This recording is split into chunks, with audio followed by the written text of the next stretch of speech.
যদি হিংস্রতা না থাকে, তো এক ব্যক্তি যার নাম নুরুল ইসলাম ফারুকী, তার বুকের উপর বসে আপনি একটা কুকুর জবাই করতে পারবেন না। মানুষ একটা পিঁপড়া মারতে 3 বার চিন্তা করে। আল্লাহু আকবার বলে নুরুল ইসলাম ফারুকীকে জবাই করে তারাই দিয়েছে যারা কারবালার প্রান্তরে আল্লাহু আকবার বলে ইমাম হুসাইনের গলায় ছুরি চালিয়েছে। সুতরাং রাষ্ট্রকে, আমাদেরকে, আমাদের সবাইকে এই ব্যাপারে সজাগ থাকতে হবে। এরা ইনটলারেন্ট। ইয়াজিদ একটা করাপশনের নাম, মালি করাপশন, পলিটিক্যাল করাপশন, আখলাকি করাপশন।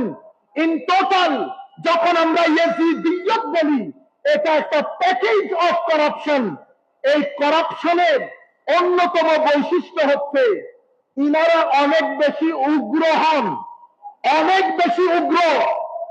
লা ইলাহা ইল্লাল্লাহ বলে, লা ইলাহা ইল্লাল্লাহ বলে মানুষ খুন করা, মাজার ভাঙা এবং বিরুদ্ধ মত। আপনার সাথে আমার মতের অমিল হওয়া স্বাভাবিক। আমার রেশনাল এবিলিটি, আপনার রেশনাল এবিলিটি পার্থক্য হওয়াটা স্বাভাবিক।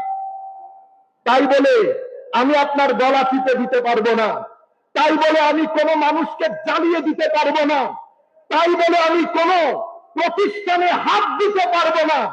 এটা সভ্য সমাজের সাথে যায় না।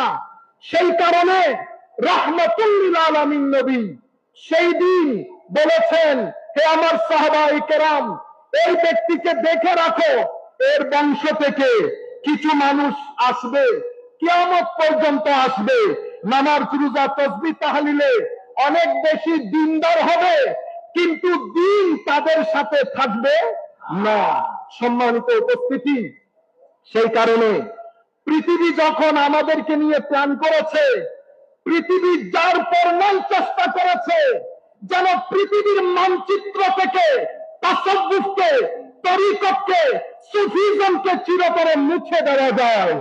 কারণ সুফিজম, তরিকত, তাসাউফ